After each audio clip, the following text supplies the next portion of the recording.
Everybody, thank you. We are recording. Got it. Hi everyone, my name is Hannah. Hi, I'm Catherine. We're from Made with Music. We just wanted to welcome you all here this evening, and just to mention, I know you've all signed up with the title, Perinatal Mental Health and Music, but just to give a trigger warning that we will be talking about quite sensitive issues. We're going to be hearing from some of the mums that we've been working with. So if at any point you just need to take a break or turn your sound off, then please feel free to do that. It will be recorded, as Sarah said, so you can always listen at a later time if you need to. So I'm going to share my PowerPoint with you just to show you what we're going to be looking at today. So bear with me.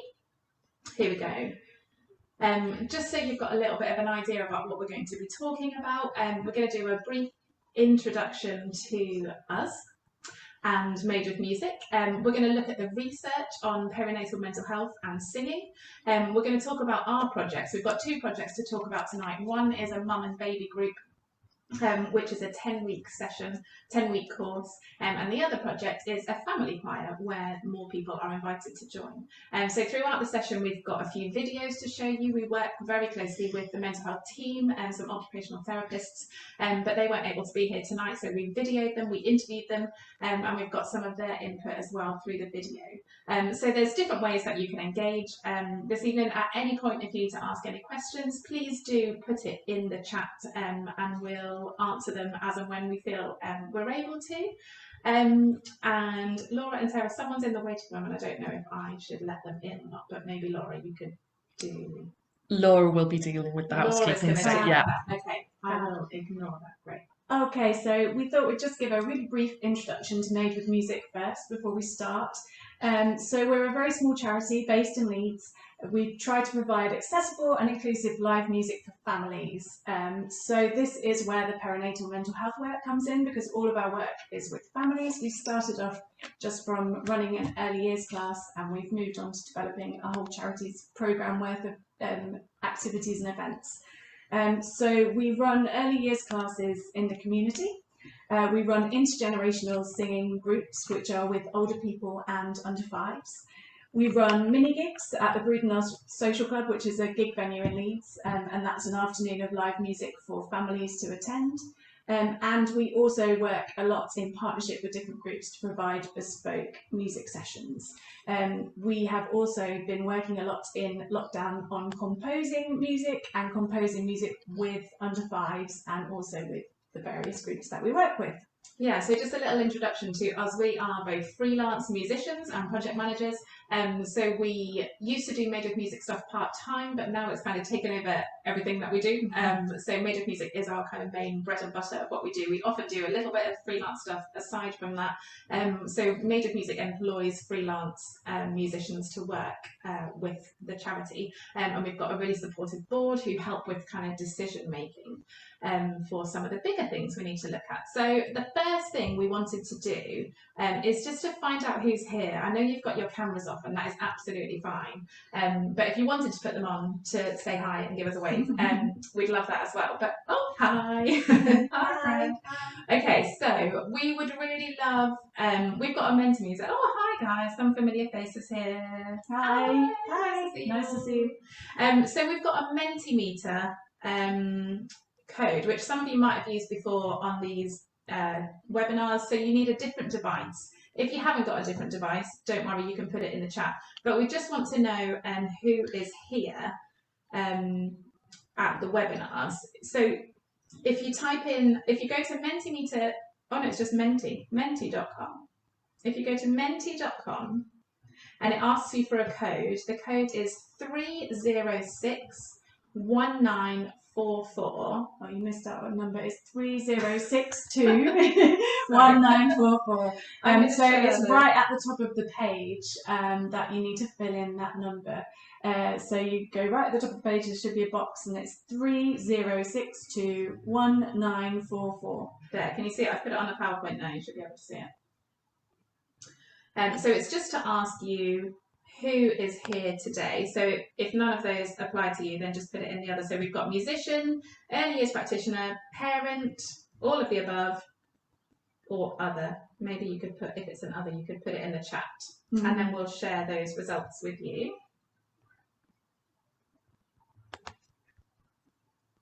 Is that working for everyone? Can you give me a thumbs up if you've managed to do that? Okay. Don't feel you need to keep your cameras on the whole time. You can turn them back off. It's just nice to know that you're there. It is. So Sarah is going to share the Mentimeter from her side. Let's see who we've got with us. It's coming. Someone could do a drum roll.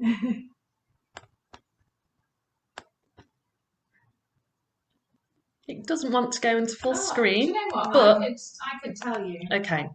So we've kind of got everyone here. We've got musicians, early years practitioners, 25%, all of the above, and others. So, it's gone down now. All of the above. All of the above. Someone else's answers. Oh, okay. Okay, so we've got a real mix of people who are doing lots of different things, which Fab. It's always good to know who you're talking to. So thank you for filling that in. We're going to be using it again later. So if you want to just leave that open, that page, then later the next slide will come up and you'll be able to enter into that as well.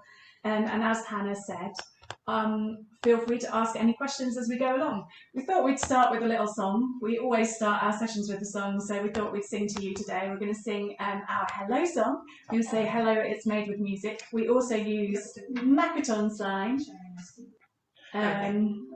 Just to interrupt for a moment, it won't allow me to stop sharing my screen. So I'm not quite sure how to get rid of that. Shall I see if I can do it from mine? Yeah. Stop participant sharing. Yeah, I'm worried to do that. There we go. Can I still share mine? You'd think after all this time of being Zoom experts, we'd be able to grapple with this, but there's always hitches, aren't there? So this is a new hello song that we wrote for Made with Music. We realised we were using the same one for years and years, and nothing said we were made with music. So in our sessions, lots of different sessions, we use lots of Makaton signing. It's a really useful form of communication for under fives, but also for anybody you're working with. So Catherine will be doing the signing. I'm going to play the ukulele, and we'll just sing it a few times. And you'll be able to pick it up if you want to join in and have a sing at home. Okay, it goes like this. Here we go. Hello, it's made with music. Hello to you today. Get ready to sing together, clap and dance and play. And that's it, so we'll sing it a few times. Hello, it's made with music. Hello to you today. Get ready to sing together, clap and dance and play. Last time. Hello, it's made with music. Hello to you today. Get ready to sing together, clap and dance and play. Very good. Brilliant. So we're not really going to clap and dance and play. We're going to learn. If you want to. Yeah, you can if you want to. We're going to learn some stuff about our project. So and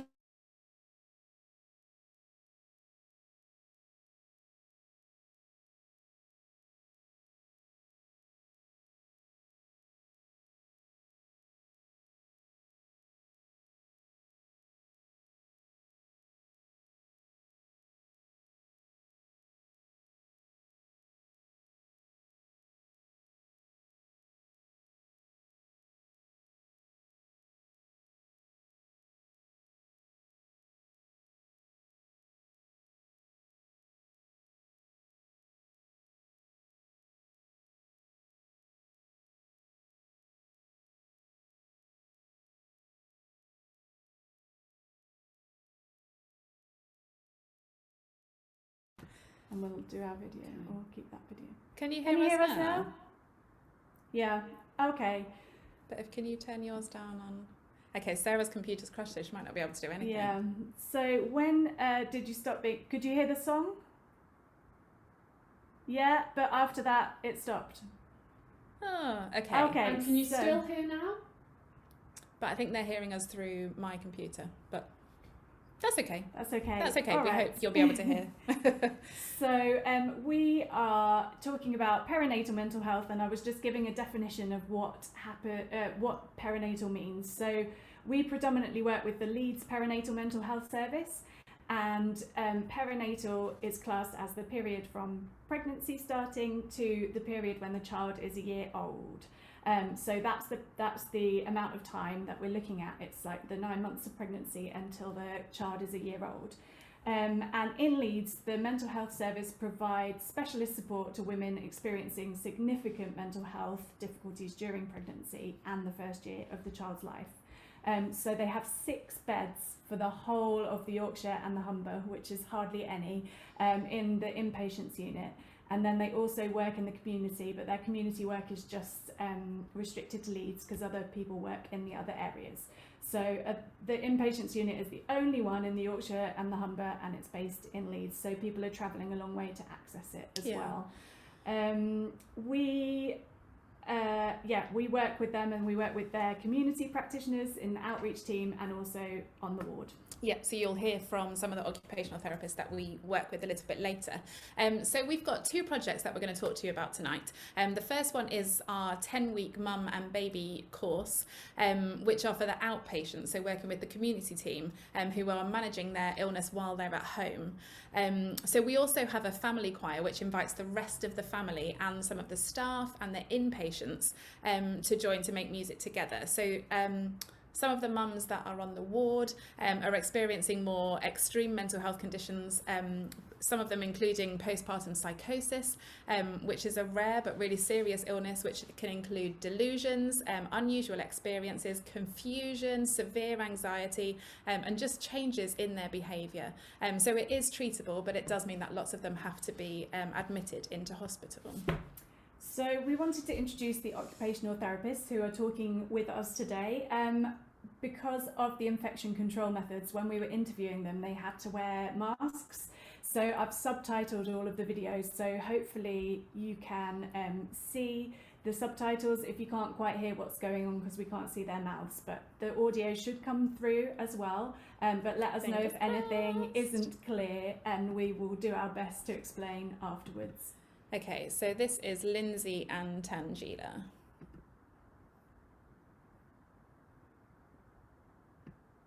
Hi, my name is Lindsay Lockwood and I'm a professional therapist, and I work in the Leeds and York Partnership Trust Perinatal Service. My role currently is I work 3 days on the ward on the inpatient unit and 2 days in the community. My role in the community primarily is to run groups and to oversee our group programme. So the sort of groups that we're currently running in the community is that we work with Made with Music, and they do a singing group with us, and we also have do a choir with them. The singing group is very much a mum-baby interactive singing group, and they facilitate that. The choir is slightly different. We invite our inpatients, we invite our staff, and we invite our outpatients and their families, so partners and siblings. We also run a postnatal group, which is a mental health group, and other members of the team run an antenatal group, a craft group, baby massage and baby yoga, and we will be running Understanding Your Baby. So there's a vast range of groups in the community. So I'm Tangela. I'm a student occupational therapist, and I've spent the last 4 weeks sort of with 3 days on the ward, spending time with inpatients, and 2 days in community. And sort of I think my role is a little bit different to Lindsay's because I have a lot of involvement in a lot of different things. So I'll be involved in the groups, so the Made in Music groups, like the Tuesday singing group with all the mums and the babies, and then the choir group, which involves obviously the inpatients, like Lindsay said. But also, like, I've been able to go out into the community and visit some people as well, do some assessments and things. So at the moment, it's just getting as much experience as I can in everything before I graduate. So yeah, that's me. Fab. that gives you a bit of an introduction into Lindsay and Tangela. We thought it was interesting to hear from both of them. So Lindsay is our initial contact, who's been working with us the whole time that we've run the project, and Tangela's been with us as a student for the last few weeks. So we thought it was quite interesting to see the perspective from two different people, someone coming in new and someone who is obviously invested in the project. Yeah. So the first thing we're going to look at is why singing, and where our idea for the project came from. So there was a study published in 2018 with the Royal College of Music, a study by Dr. Daisy Fancourt and Rosie Perkins. And they found that women with moderate to severe postnatal depression recovered more quickly in a 10-week singing project than they did in a different intervention, so like a play group or a writing group or something like that. So the study used the same leader for the singing group, the writing group, the play group, just to see if it was a personality thing, but it wasn't.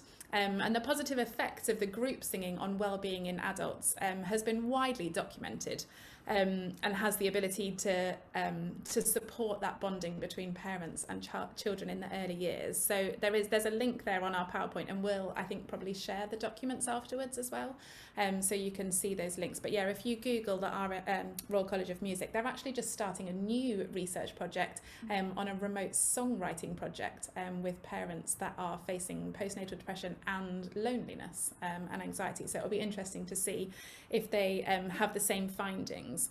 So we also know that singing releases those endorphins, those feel-good brain chemicals, and when you do that in harmony, when you're with people, it kind of does that even more. So we're going to show you another slide with Lindsay and Tangela. I'm sorry if it's really quiet, but good job we put the subtitles on so you could see what they're saying. So this is why, they're only short videos from those guys talking about why they wanted a singing group. So here is Lindsay. Why did you want a singing group? I looked at the evidence base to support singing, and particularly singing in groups, and the effect of singing on individuals.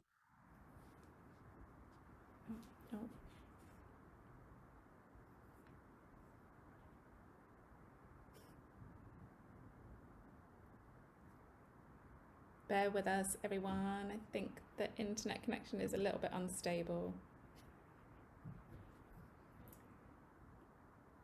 Shall we? I'll keep talking about the next bit, and then we'll see if we can get back to that video. So basically what Lindsay was saying is that she looked at a massive evidence base and decided that she really wanted a singing group because she'd seen the benefits from the research studies at the Royal College of Music and other research studies about group singing and how important it was in bonding and in patient recovery.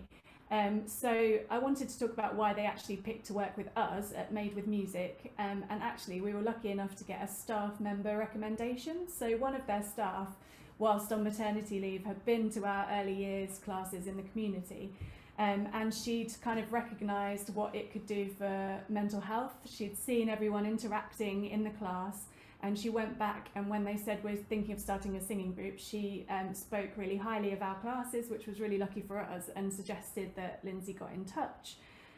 So we kind of made contact with Lindsay and had initial meetings and explained how we really like to work in partnership with other organisations to develop projects. So we wouldn't say, this is what we do, here, buy it. We'd work with them to develop something that worked for both of us, and then we'd both be learning through the project, which is how we like to work at Made with Music, just learning all the time from other people and developing things in collaboration with others.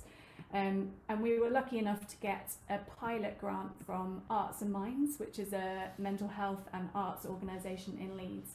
And they funded the first 10-week project. And then we were lucky enough to get it funded in the future.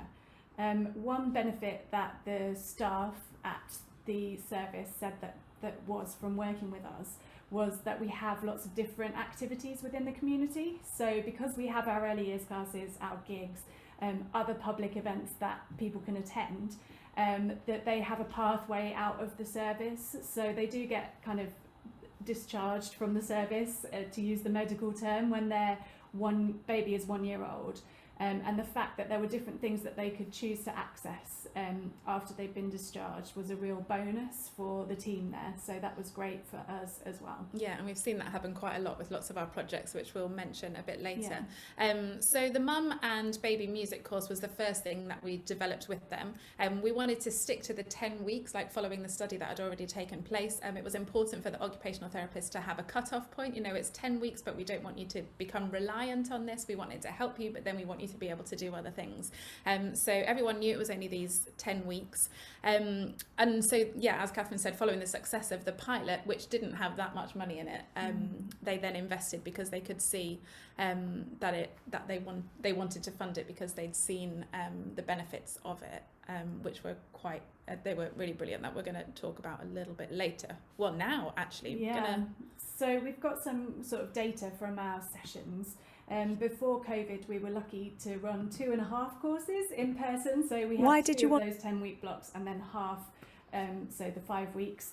And they had really brilliant results that surpassed our expectations. We're going to talk about COVID a bit later and how it's impacted. But within those face-to-face sessions, 97% of the mums reported a lift in their mood every single session. Which is a staggering number. You know, we thought, oh, surely that's not going to happen. It can't happen every session, especially when you first attend. But it was a massive difference. Even if it was just a little lift in mood, then it's still a lift. So that was a brilliant result. We also found that 100% of them would recommend the group to other people, and no one dropped out of the group, which, if you run groups, you know that's really unusual that people come back every single week. It hasn't been as good online as is the nature of things, but we're going to talk a bit more in detail about that later. We should just say the way that they collected the data was that they did like a feedback form. So at the end of every session, which was much easier in real life than it has been on COVID times. So they would have a really simple form that they would fill out. How did you feel when you first came in? How did you feel when you left? So it was just so you could put it down on paper. So that's how they did it. Every week they'd come out with these forms, and they'd get really annoyed every week that they had to fill them out. But we kept asking them to do it, and they were quite happy to do it. Yeah, and they could put like song suggestions on there as well. They were anonymised, so that if they were embarrassed to suggest things in front of other people or put feedback, we also got kind of comments about things we could improve, things that would make it easier for them to attend. So that was really useful. We had almost half of the groups sign up to our community classes. So following the course with the perinatal mental health team, which was free, lots of them paid to come along to our community classes, which also have subsidies and free places if people can't afford them. So hopefully they're a bit more accessible to lots of people. And also we developed the follow-on project, which was the family choir that we're going to talk about later. So we're not kind of naive enough to think that 2.5 successful projects means that every single project will be incredibly successful. But the results were so profound, and the effects that we could actually see in person from mixing with the groups made us excited to continue the work and see how much it can help people. Yeah, definitely. So as we were preparing for the webinar, we were thinking about the differences that we've had to account for with our regular classes that are just for anybody to come along to, and then this specific group that we're working with. There's a fine balance between providing an environment where people feel welcome, but not being really over the top enthusiastic that they're all there. It's so great to see you, because actually some of them just can't take that at all, and just wouldn't cope with that. So we've previously talked about this judicious disclosure, which is one of the key skills that a practitioner kind of needs to have in these situations. You've all probably had different situations where you need to know how much to disclose about yourself without disclosing too much, but to make people feel comfortable to be in that group. So this has been really vital for this particular group of mums that we've been working with. So we've got another question on Mentimeter, but I don't know if it's going to work. So we just wanted to ask you, maybe we should just put it in the chat. Let's just because my computer has now just got a small black screen for Zoom, so I can't screen share at all. Okay. Sorry everybody. That's okay. You wouldn't believe the tech that we've got set up behind here, and it's just not working. Oh, okay. So yeah, put in the chat. We want to know what makes you feel welcome and comfortable when you go to a new place. So yeah, we'll just give you a couple of minutes minutes to share that in the chat. If you're still on Mentimeter, you can go on that anyway, and we'll see it on our screen. But is anyone still there? So what makes you feel welcome and comfortable when you go to a new place? Oh, we've got a little one that's come to join us. Hi. So it might be, actually I'm not going to give you any examples, I'm just going to see what you write and then we'll see.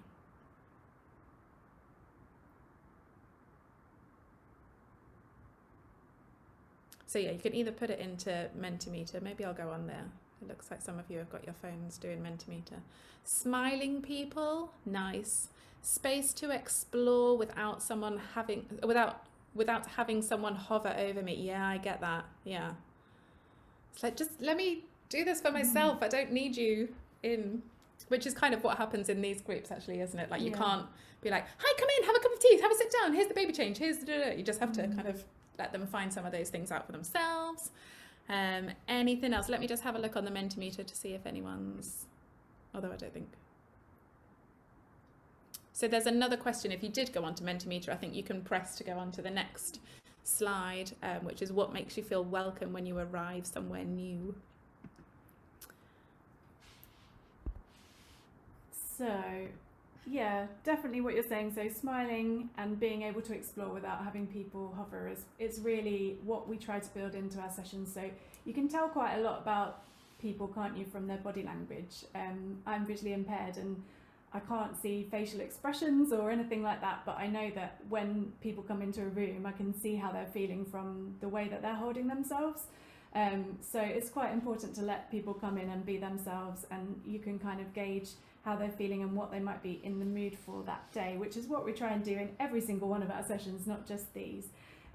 So, you know, combined with our general anxiety, I mean, I get anxious going places and nervous about what to expect.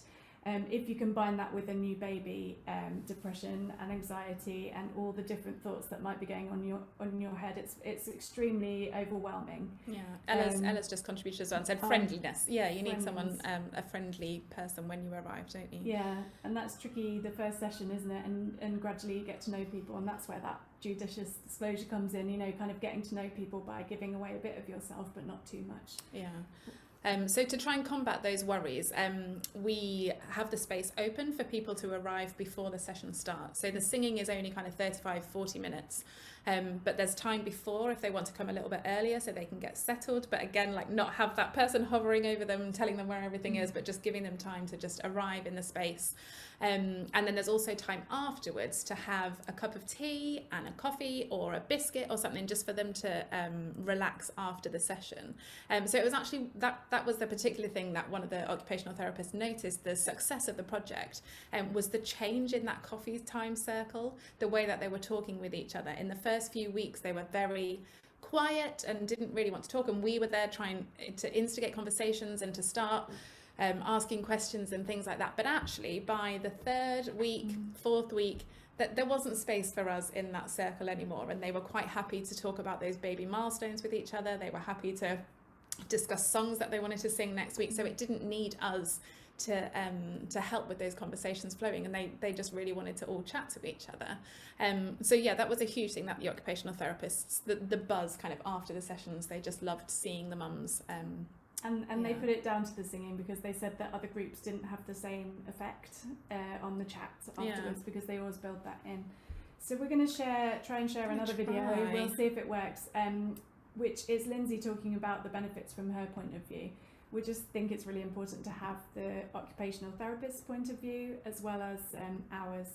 So we'll just find it.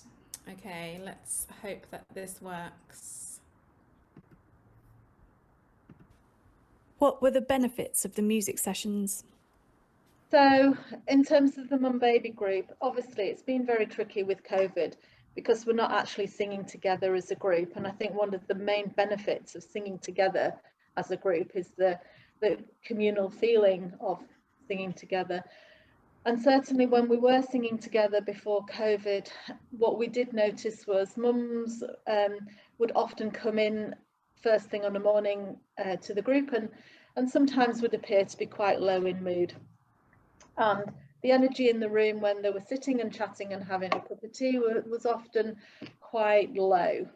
But what we did notice at the end of the group, that the energy was much better. Mums were interacting with each other, they were chatting with each other, they were exchanging stories, and just much brighter. The feedback that we had during those sessions was extremely positive. Mums were saying that the babies were looking forward to coming to the sessions and were smiling when they walked in through the door, that they'd learnt new songs and they were much more able to interact with the babies, and that they were getting very much a positive effect from singing together. With COVID, it's been a bit more tricky to sort of say that, because we're not singing as a group, we're singing individually at home. Some mums quite like being able to do that at home. What mums are able to do is learn new songs and interact with the babies, and they are saying that they do feel uplifted, but I'm not sure it's as good as it was before, and I'm desperate to get mums singing together again.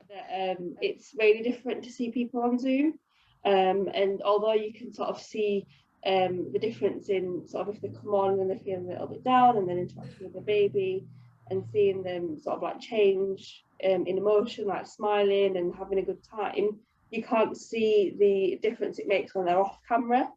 But obviously I've been involved in the choir group as well, which the inpatients can be involved in, and a lot of the patients, when in the session that I was involved in, it was their first time experiencing Made with Music, and a lot of them were apprehensive and sort of didn't know what they were getting themselves into, and just sort of felt like we were forcing them into sort of doing it, and we cornered them a little bit, but they were really thankful for us getting them into it. And just quoting one patient, she said, "Oh, I really enjoyed that. That was really positive. I feel really good about myself now." And spent the next couple of days just bopping to the music and singing along and doing her own. She actually did her own solos when we were singing. She sort of like went off on her own little tangent, this patient, didn't she? And even when we've done we do read and rhyme on the ward, and she actually requested one of the songs that we do in the group. So, I mean, that speaks for itself, doesn't it? Sort of like how the music resonates from the groups that we do with you. So that is a little bit of an introduction into the challenges of COVID, and also the benefits of the family choir and the singing group. As we're talking about the mum and baby group still, we just wanted to talk about how we achieve those benefits within the actual session. So in terms of, we've talked about before and after the session and allowing time and coffee. But within the music session, we kind of purposefully chose songs and rhymes that encouraged eye contact, that gave people something to do with their child when they were interacting or listening to music. We kind of used silly rhymes, getting everyone in the group to kind of do went the little green frog, or facial expressions, things where you actually had to watch each other and tickle and touch. So lots of things that we all know kind of help with bonding. We just included in a kind of gentler way. We try to be extremely friendly and welcoming, as were suggested in the comments. And we also try to be quite clear in what we're asking people to do. So we don't expect you to have any prior knowledge. In fact, we almost expect prior anxiety about singing and music, which seems to be the most common thing that people experience. We kind of give really gentle instructions and sort of permission to sing and encourage the singing, and we don't want people to have to make decisions about things, because they've already got enough going on, enough decisions, enough things to worry about. So we try to keep the group very open and give little ideas of things to do and little suggestions with every single little piece of music about how they could interact with their baby at that particular moment. And we also give them the option to opt out, obviously all the time, as we do with everything that we do. So it's an opt-in, opt-out, and very gentle instructions and very little decision making. Yeah, so we use a lot of Makaton sign, like we were saying earlier. The occupational therapists were quite keen on this because it really works their brains as well.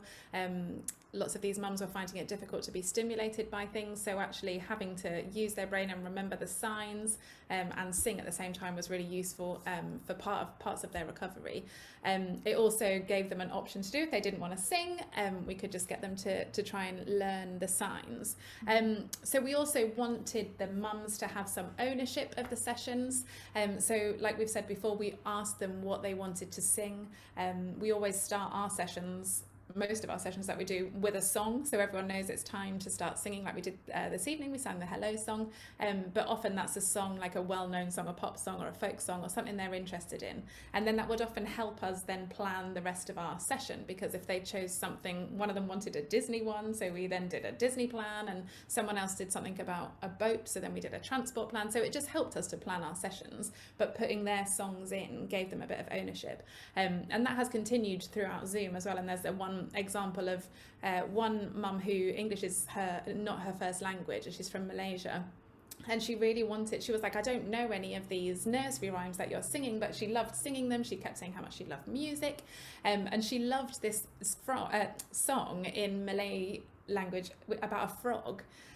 So Catherine was amazing and learnt this song from a YouTube video about a frog that jumps in Malaysian, and her face when Catherine sang this song was just amazing, and she absolutely loved that we'd learnt the song, and her baby was actually asleep during that session, but she stayed for the session because she was just enjoying the music so much. So just trying to give ownership to the mums, just really helps with how the project runs, I think. Definitely. So yeah, and it's good for us as well, because learning Malaysian songs, I wouldn't do that every day, but it's really lovely to have now a frog song in Malay that we can teach to other people. It's really catchy, we've learned the words, exactly what they mean, so it's really great for us as well. We kind of wanted to talk a bit about the challenges of the project now, because obviously it's not all fantastic and easy. Lots of the challenges are the same challenges that you would meet in any setting involving singing and music. So lack of confidence, saying, you know, my voice isn't good enough, no one wants to hear me sing. Also, like lots of negativity around singing and previous associations to singing. And that is true of the staff as well as the participants. So it's kind of something that obviously we all have to counteract if we're running music sessions, and encouraging people to sing, telling them that their voice is the most beautiful thing that their baby can hear, and even if they can join in with a bit of spoken language and then move to the singing, that would be great. The reason we loved doing it in person was because that no one could hear their own voice. So people spoke about how when they were all singing in a group, they didn't feel like anyone was listening to them, and they didn't feel like their voice was sticking out, which was really special. And that's why Zoom has been a bit more challenging, I think, because people can hear their own voices a lot more, and it's not got that same kind of group camaraderie. We've also got kind of cultural challenges. Obviously Leeds is a multicultural city, and music isn't kind of used a lot in some cultures. So Tangila's talked to us a little bit about the challenges, cultural challenges, which we're going to show you in another video. I hope these videos are okay. I know you can't really hear the sound as much, but you can see someone else's face apart from ours, so bear with us. Okay, so here is the next video. So in terms of the mum baby group, obviously it's been very tricky with COVID. Here we go. Cultural challenges. I think for me, one of the challenges would have been like cultural challenges, because some cultures are very open to music and very open to singing and dancing. Other cultures are not. But I think the one strength that you guys have to overcome that is you invite people of all different cultures to bring their music and to bring what they're comfortable with, and you really put yourselves forward to make people feel comfortable in that way, which is really, really nice. And yeah, I think that's a really good way to maybe tackle that challenge in a little bit. And I think you are very inclusive because you ask people to offer up things that they enjoy singing, things that perhaps they are more confident in singing, you know, whether it's a nursery rhyme or a, you know, song. And lots of mums sing ordinary songs to the children, and so you are very inclusive, and that encourages people to join. I think for me, what I found is music has really opened the doors for a lot of different things. You know, a patient that stands out to me is a patient that's in the community, and I got to see her face to face recently, and she is a patient who doesn't have English as a first language, and isn't really used to exploring music, but since joining Made with Music, she's really sort of enjoyed the experience. And she said to me when I went to go visit the community home, like, I'm now listening to different types of songs and, you know, dancing around in my living room with my baby. And, you know, like, it really does open the doors to sort of like, it's the first steps in building a bond and showing someone that, you know, the bond is already there. It's just how to explore it and how to make it stronger. And music is a really powerful tool in doing that.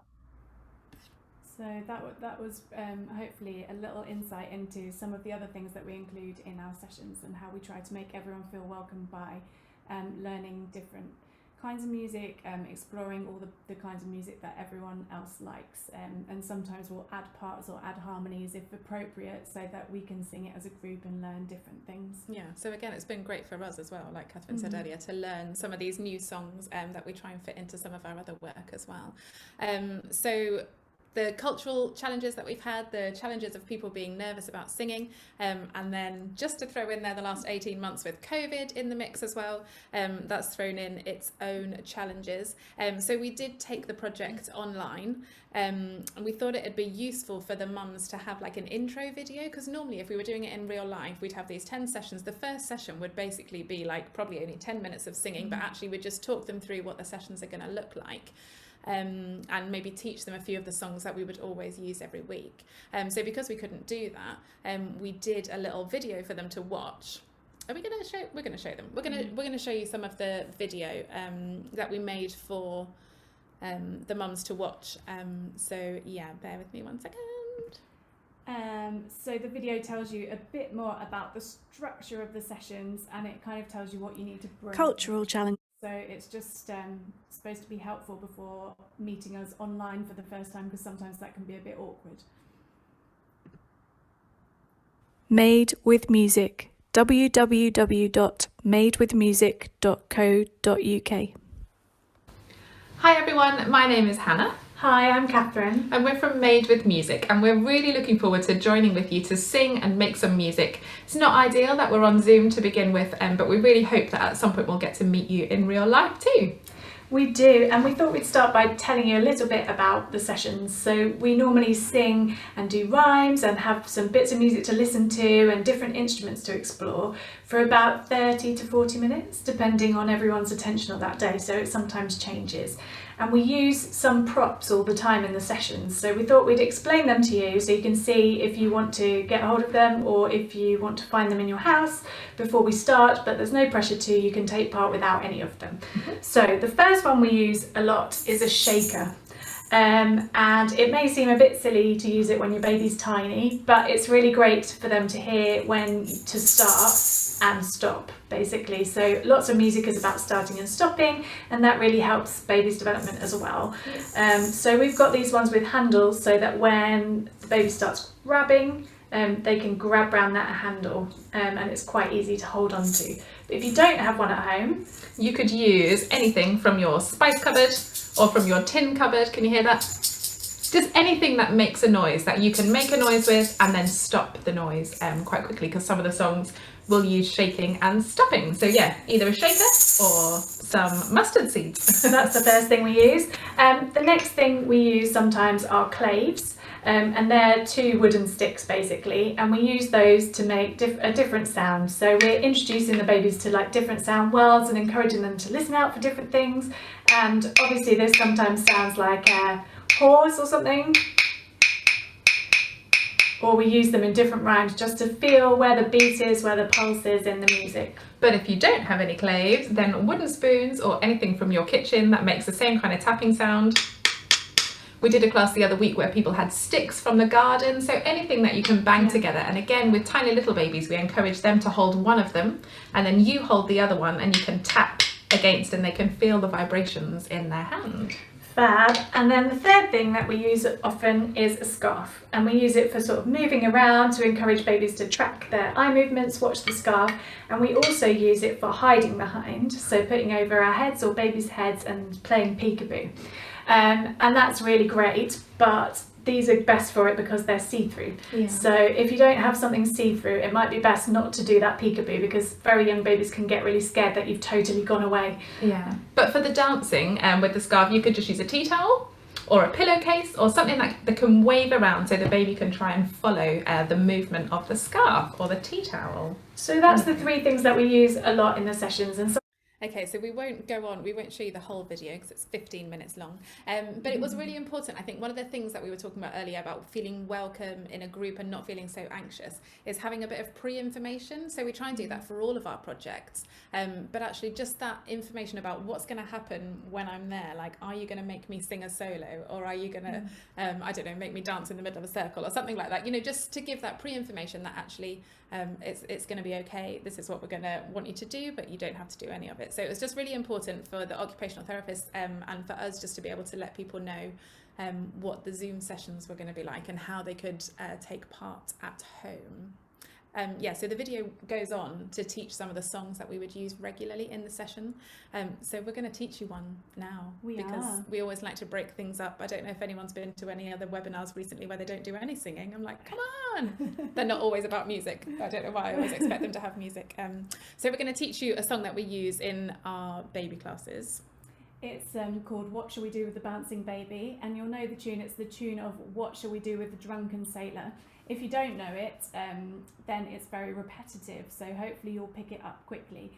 We tend to sing this in two parts in the choir, that project. So this is going to link on to us talking a bit about the choir project, because we like to teach songs that have been learnt in the mum and baby group, but add kind of more parts to them or more complex harmonies. So we will just sing it for you so you can hear what it sounds like first, and then we'll teach a bit. So I'm going to sing the lower part and Hannah's going to sing the higher part, but they start on the same note, and it goes like this. Ready? What shall we do with the bouncing baby? What shall we do with the bouncing baby? What shall we do with the bouncing baby? Early in the morning, we'll tickle their toes and rub their tummies. Tickle their toes and rub their tummies. Tickle their toes and rub their tummies. Early in the morning. Heave ho, and up he rises, heave ho, and up she rises, heave ho, and up he rises early in the morning. What shall we do with the bouncing baby? What shall we do with the bouncing baby? What shall we do with the bouncing baby early in the morning? Tickle their toes and rub their tummies, tickle their toes and rub their tummies, tickle their toes and rub their tummies early in the morning. Heave ho, and up he rises, heave ho, and up he rises, heave ho, and up he rises early in the morning. Brilliant. So it's just quite a fun one for the mums to join in with their little ones and give them a bit of an arm workout as well. It is, and we'll teach you that end part of the heave ho and up, and then you can join in with it. So it just goes down a little scale. Heave ho and up, heave ho and up, heave ho and up, early in the morning. So it's just got two that are the same, one in between that's slightly lower, and then early in the morning at the end. Okay, so let's try and sing those all together. Ready? Am I singing the normal part? No. Heave ho and up, heave ho and up, heave ho and up, early in the morning. Brilliant. Okay, we'll try and put it with the main part now. So Heave ho and up he rises, heave ho and up she rises, heave ho and up he rises early in the morning. Okay, ready. Heave ho and up he rises, heave ho and up she rises, heave ho and up he rises early in the morning. Brilliant. And as you will have heard, all of the parts, the second part is quite simple, it's a bit slower, it's a bit lower. So some people will prefer having just a slightly different part and want to pick that up. Some people will prefer having a familiar tune. So we do a lot of harmonisation of nursery rhymes in that group. Yeah, so this leads us on to talk about the family choir. So we've got the family choir, which is our second project that we run with the perinatal mental health team. It developed from our mum and baby sessions because people wanted something to move on to once they'd finished that. And also we wanted to develop something where partners and siblings were welcome. Obviously partners and siblings are a really crucial part of recovery where they're there. And we wanted a way to support them too, and for the whole family to kind of make music together, because the 10-week mum and baby sessions are very much just for the mums and babies. So we wanted to link as well to choirs in the community. So as we said right at the start, the kind of community pathway was something that was very important for the mental health team. So we have early years classes running in the community and singing groups that run in the daytime, but we also wanted to link to kind of choirs that were running locally that ran in the evenings, so that perhaps when they were a bit recovered, the parents could go out to these choirs and carry on singing to look after their own well-being. And the other reason for starting it was that the staff kept coming to our mum and baby sessions. And it's supposed to be a closed group so that everyone gets to know each other and it doesn't change over those 10 weeks to kind of feel safe in that environment. But different members of staff kept popping in and saying, oh, I really like singing. So we thought we'd better provide something else for the staff to attend to. So we thought a family choir would be a brilliant thing to do. And we applied again for some pilot funding from Leeds Inspired. Yeah, so they've been funding the project, which was then cut short because of COVID, but we've still got some money in the pot. We've been doing that online. So there's another little video from Lindsay and Tangela, just to talk about, it was like the best things they loved about choir. Here we go. Made. Oh, here we go. Best thing about choir. What's the best thing about family choir? The best thing about choir for me is the fact that we get dads coming and singing and siblings coming and singing, and the feedback that we had certainly from last choir was that the little ones were singing the songs. They'd learnt them really, really quickly. They were really, really interactive, and they'd had a fantastic time. And just siblings meeting each other when mums are not well, I think is great. We had that face to face when, you know, a family came and initially it was 2 children or 3 children, and then 4 of them came, and then 5 of them came. And they came because the little ones were saying what a great time they had, and the big ones wanted to experience that. The fact that dads are coming and singing is just amazing, and mums are coming and enjoying it from the community.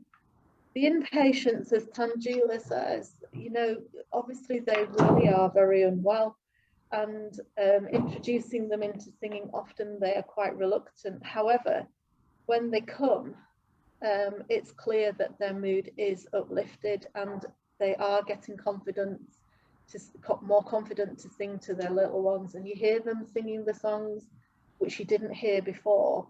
And when we do read and rhyme, they are more confident to actually sing in read and rhyme, and they're more open to learning new songs. So that is really, really good. It's something that they can take away with them when they leave us. So that was Lindsay's take on the choir. We love her description of the family choir. It really has been great to see all the different kind of little case studies of individuals and some of the staff. who have been coming along. So at the family choir session, we use a huge mixture of repertoire. So some of the songs that we use are for the children, like we often had to have to change it on the day to see who's there because it wasn't always a consistent group of people. So we'd often do songs for the children, but also songs for the adults. So maybe if we were singing a song that was more suited for the grown-ups, there'd be something for the younger ones to do, like with shakers or scarves to dance with. And again, we would take suggestions from the group as to what they wanted to sing, and then try and add some simple, easy harmonies. The benefits of the group singing was that you couldn't really hear yourself as much, and you could kind of get lost in the harmonies and just get carried away with singing, which was really great. And people come and engage in different ways. So there's no pressure to actually come and sing. You can come and just sit and listen to the music and join in when and if you feel like you want to.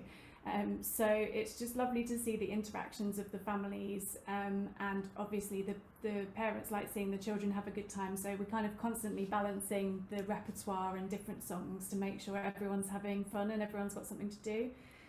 There was one lady who came that I can think of, and she had a baby who had screamed all day, would not feed, wouldn't do anything for her. She came to choir and she said, I don't want to sing because I've just had such a tough day. My baby won't feed and I can't get them to feed. And she sat there and just listened to the music. She didn't sing, but she was just listening to everything that went on. And then about half an hour into the choir, the baby started feeding, was totally silent, and the mum just had totally relaxed thanks to listening to the music. So she said, I'm so glad I came down tonight because I was just so stressed out. And I didn't feel able to join in and sing, but another time I would. But today it's just meant that my baby's feeding and that I can just relax and hopefully get a good night's sleep, because it's kind of a twilight choir session so that people can attend after work. So it's kind of before the babies are going to bed. So that was really nice. Everyone kind of tries to get involved, and we also get other music leaders involved. So it's not just us leading the sessions. We try to get music leaders that lead other choirs locally, so that again the familiarisation with people and the friendliness and getting to know people might mean that you then go into the community to find that choir because you've got that personal relationship with the choir leader. So it's brilliant for our CPD as well, which we're trying to build in different learning experiences for all of us. So from our point of view, seeing different people work with the group is really great, but we make sure that we're always there so that there is a consistent faces as well as the new ones.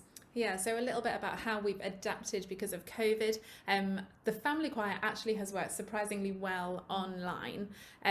We've had loads more inpatients attending than previously, I think because they have the Zoom set up in their communal area, so not all of them are on screen, but they're all kind of sat around this table with us kind of in the middle of on the computer, and we've had really good feedback from some of the staff have been coming along as well. So we have lots of inpatients attending.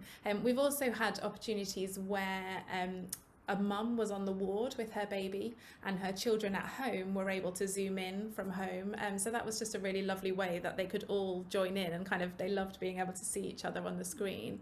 We've also had lots of partners being able to join because lots of them were working from home, so at 5 o'clock they can kind of log off the computer and then come and join on the Zoom, whereas before the travel time was a bit tricky for people who were finishing work. So yeah, there have been some positives for the family choir, but we've had to really kind of remember that this is also for the staff as well. The NHS staff have had a crazy 18 months, have been working really hard, and Lindsay kind of goes on to talk about the impact of this past year on the NHS, which is I think the last video from Lindsay that we're going to show. That is fine. Kimberly needs to head off. That's fine, Kimberly. Thank you so much for joining us. If you've got any questions, then get in. Yeah, pop them in the chat. Oh, thank you. Nice comment. Okay, so yeah.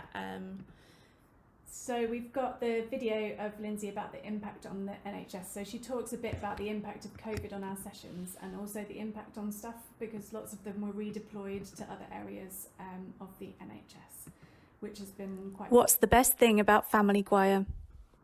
That's not the right one. Here we go.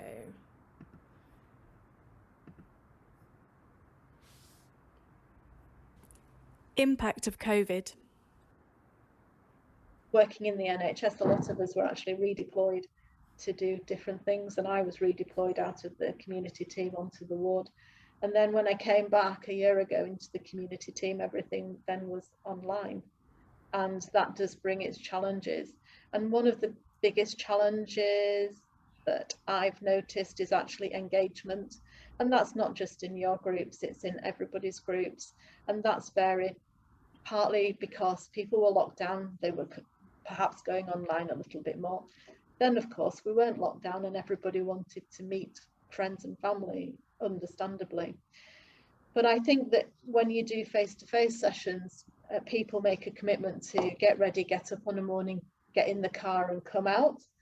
And I think when it's online, it's very easy to become distracted and, you know, be doing something else, or not doing it because your baby's asleep, or not doing it because your baby needs a feed, and there are interruptions from other people in the house, you know, because partners are often working at home, and you just do not get that same commitment to the group. And so yeah, that's been our real challenge with the mum and baby group online. The commitment, and obviously people want to see their friends, and the balance between it being a great thing that people are getting out and seeing their friends and not committing to the group that's part of their recovery process has been a challenge. And staff have been off with stress, staff have been redeployed to the COVID wards, staff have been redeployed everywhere. So a lot of the work actually had to stop, especially for the first kind of 6 months of COVID, while staff did different jobs entirely. And that means that now there's kind of a backlog of people that didn't get help within those 6 months. There's more people needing the perinatal mental health team than ever, because of the challenges of having a baby during COVID. There's been a lot more kind of traumatic births because people weren't allowed their partners in the hospital, and also just a lack of support because you haven't been able to go and see those extended family members. So it's been a tricky time. It's been interesting that one of the projects has not worked as well, and we're desperate to get back into person, into real life. And one of them has worked really well, and maybe we'll consider keeping it online, or at least doing a kind of mixture of things online and meeting in real life, because we still don't think you can beat that kind of feeling of everyone singing together and singing those harmonies and hearing how they sound with lots of people singing them. But you know, the fact that to get people there practically, online might be a better option for some of the weeks, some of the people. So we're kind of looking at the future of the project, and we kind of really hope that it returns in person with some safety measures in place. I know that's what the staff are keen on too, but because of the numbers at the moment, it's just impossible, and the infection control teams have the ultimate decision. So we're kind of sticking with online, and we're doing as much as we can to make it as valuable as the in-person groups. And we're trying to kind of take the learning from the project into our community classes. So as we said, we wanted to develop it together with the team to have it as a learning exercise for both of us.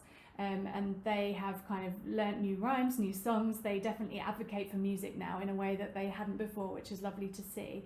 And we also try to advocate for looking after people's mental health within the community, because you just don't know what anyone's going through who's coming to any of your classes. So we try to build the kind of gentle approach, the person-centered approach into everything that we do, so that hopefully even someone in the community who's not maybe accessed the help that they need might come along to our classes and feel those benefits of attending a project. Yeah, I think it's given us a realisation actually that we've got more of a responsibility as well, like just seeing how overrun the staff are, and the fact that loads of mums aren't getting seen because there's a huge backlog of people that have just been waiting to see a doctor or see a midwife.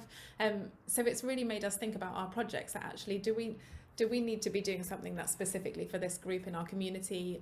So yeah, it's made us really think about how we might be able to take some of that responsibility. I mean, we wouldn't ever want to do it without the occupational therapists, I think, because they have such brilliant knowledge and context. But yeah, just that awareness of the people that are coming to your music groups. So we are looking at doing some in real life events. We've got a mini gig coming up in a few weeks, which is In Leeds, they have this Leeds Baby Week, which celebrates lots of different events and services that are available to new parents. And we're going to put on a mini gig as part of that. But we're changing our mini gig structure just for that event, and we're going to do some group singing. So just to kind of highlight the importance of the project that we're doing, and just to get everyone singing and feeling good, singing in a group, singing some simple songs. So we're going to hopefully get a few events coming up. We'd really love to write some songs with the groups that we're working. So we're just looking at different ways that we can develop the project. Yeah, we've seen loads of great things happening that lots of people have kept in contact with us. So we're not allowed to obviously have anyone's details.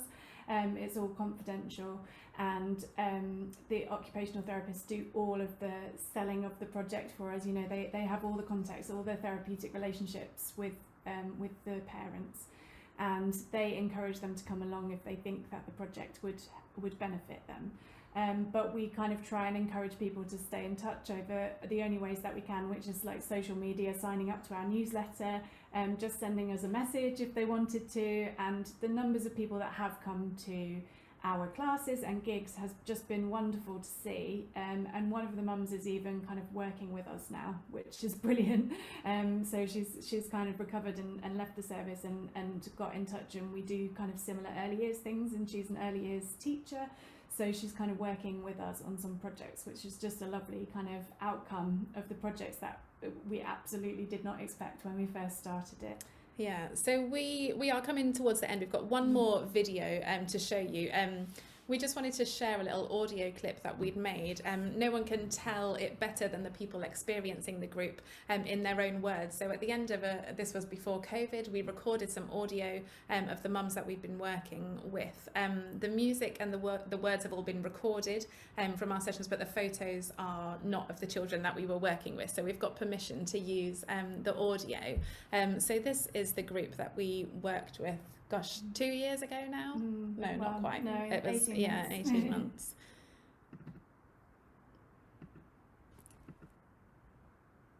I think it was backwards.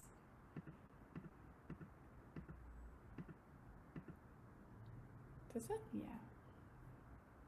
What shall we do? Make a house in the baby. What shall we do? Make a palace in the May. I found the group really to become the highlight of my week, because getting out of the house with a baby has been really good for my recovery, and it makes me feel so much better and so much happier. It's social for her, and it's really helped with bonding, because now I can go home and I've got songs to sing. Zoom, zoom, zoom, we're going to the moon. Zoom, zoom, zoom, we'll be there very soon. If you want to take a trip, climb aboard our rocket ship. 5, 4, 3, 2, 1. I've loved every minute of all the classes that we've come to, and I can very confidently say that Etta has as well. It's been just wonderful watching her little face light up, seeing her smiling at the other babies and interacting with them, and just thoroughly enjoying so much of what we've been doing. I'm a master's occupational therapy student on placement at the moment. I think the key element of the group is just how interactive it is and how creative it is. I think it brings the mothers slightly out of their comfort zone, but in a safe and non-judgmental environment. So again, this allows them to develop that confidence and help with their feelings of self-worth. The quality of the music is really good, the quality of the singing, so not only is it a privilege to be able to come and join in, but it's also a privilege to hear the singing and hear what high quality music it is, and hopefully it'll encourage my son to have a love of music as well. I think the group is one of the best things I've done in the last few weeks, and it's so good that my husband signed up to do the community classes when I go back to work, so that he can learn all the songs with the baby and we can sing them together at home. I always leave feeling better than when I came. It's just great to be able to meet other babies and other mums and just feel really good about yourself, because it's so easy to just feel really rubbish, and this kind of just takes you away and you can really completely just relax and release and just enjoy the moment. Ring